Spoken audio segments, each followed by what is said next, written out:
একটি স্কুল দিয়ে আমরা গড়ি জাতির ভবিষ্যৎ।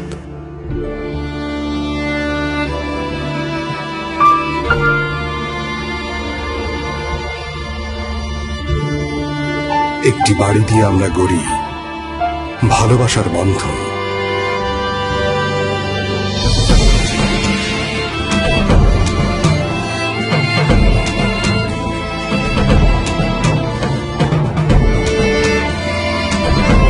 একটি ব্রিজ দিয়েই আমরা গড়ি সম্পর্কের সেতু বন্ধন। একটি শিল্প কারখানা দিয়েই আমরা গড়ি দেশের সমৃদ্ধি। এভাবেই স্থাপনার প্রতিটি ধাপে মিশে প্রতিদিন দেশ গড়ছে অমান সিং। দেশ গড়ি প্রতিদিন।